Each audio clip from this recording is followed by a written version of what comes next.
Okay, let's try this again. So we couldn't do this because, well, we wrote the answer, well, we wrote the problem down incorrectly, or I did, right? Yep. So I can't just go ahead and do that. So they're not opposites now, are they? They're not. What was here? Minus, correct? Okay. So, but that's the idea. If the 7 wasn't there, I would just add those and get rid of it. But now they're not the same. They're not opposites. So do you think I can make them opposite? So I could multiply this top by 7, right? And so let's think about that. If I multiply the top by 7, have a seat and we'll get you. That would get it to be an opposite 7. Does that make sense? So if I said 7 times this, that would give me what? Negative 70, right? And this would be negative 7, and this would be 14, right? Okay? And so what I did there is I multiplied by everything, everybody. So in other words, I did the dm. So I still did dm. Okay? For geometry, it would be the division property of equality, right? Okay, so now I can do that step though. Now I can say, okay, I can add these up, they cancel. 70, negative 70 and negative 5 comes up to be negative 75. And negative 14 and 14 come up to be 0, right? And that's the definition of linear combination, right? Or what we call combo. Linear combo. Okay, so that when we're combining two linear equations. Okay? Now, we do the same thing as we were doing before, right? You said divide. Okay? So we're going to divide by negative 75, divide by negative 75. But this time I get x is equal to 0. That's a lot easier number to use, right? 0 I can use. You know, 15 over 14, that's not a very nice number to use, right? And that's the way it's going to be sometimes. Sometimes you don't have a nice number to use, okay? And if you don't, all you have to do is rewrite these and then multiply by whatever would be opposite. And if you think about it, negative 2 would make this a negative 10, a positive 10, right? And what's a positive 10 and negative 10? Nothing. So that's another way we can go about it. Does that make sense? In fact, I'll show you two different ways. But this is one way, okay? Now, that's your x. We know what x is, right? But we need the y. So how are we going to find the y? And we did division property, right? So dm. Okay? So how do we find the y? Anybody has a guess of what you would do? What would you do if you had this? I know what I would do. What would you do? Come on. Come on. Plug it in. Yeah. Which one do you want to plug it into? The x. But which one? Which equation?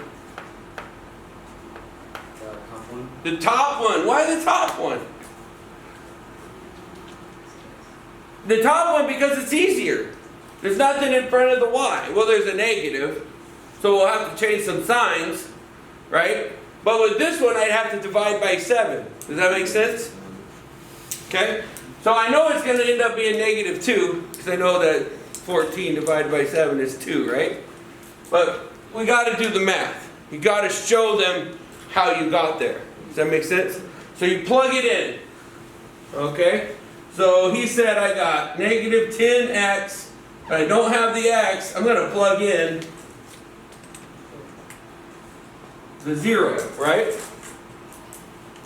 And then I have minus y equals 2. And this is substitution, right? Just from before. So we're just substituting in a number. And then what is negative 10 times 0? 0. 0. So it's just negative y is equal to 2. Right? And that is simplifying. Right? Or what you guys would say, I'm sorry about that, that would be for geometry. For you guys, what did we do? We did PEMDAS, multiplication division, right? From left to right. And then you're going to do division, right? Divide negative 1. So this is dm. And I got y is equal to negative 2. Okay? And what happens here is that you get what's called the intersection at x and y. Okay? And that's your answer. Okay? So the definition of linear combo. Okay?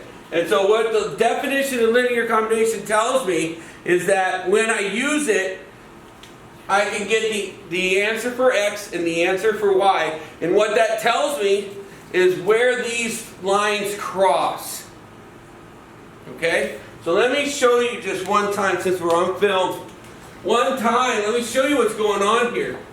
If I take this and I move it over real quick, negative y equals 10x plus 2. That means y is equal to negative 10x plus, or minus 2, right? That means I start at negative 2. That's my b, right? Y equals mx plus b. My b and my m. Okay? So my b is negative 2, right? And I go down 10 and then right 1. But I don't want to go down 10. I want to go up 10. But to go up 10 means I go up 1, 2, 7, 8, 9, 10, and over left 1. And so that's my line. Okay? And then the other line, right here, negative 5x. Let's move that over. Let's just move it over. Make it 7y is equal to 5x minus 14. Divide by 7, divide by 7, divide by 7. I get y is equal to 5 over 7x minus 2. Right?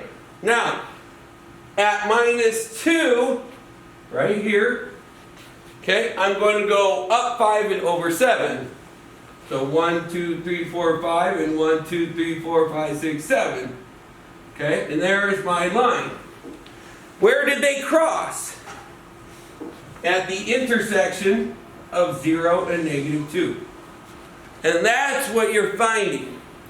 You're finding the one answer that works for the two equations. Remember, what's going to happen is 3 possible things. You get 2 equations that are parallel. Will they ever touch? No. No solution. You get 2 lines that cross. How many times do they touch? Once. One solution. Okay? And then you get this one. Anybody know what this one is? Huh? They're the same line, right?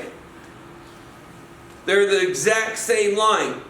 So they always touch. So you get infinite solution.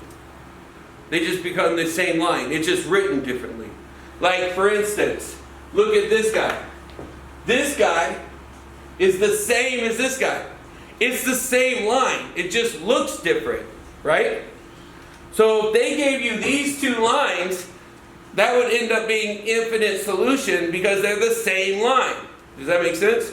What happens is you'll get 0 equals 0. Or you'll get 5 equals 5, right? So, but if you get 5 equals 4, does 5 equal 4? No, that would mean that they're parallel, right? That they're never gonna work. Does that make sense? We'll work on one that does that, but not right now. Okay, any questions? It's your first one, number one, fun stuff. Okay?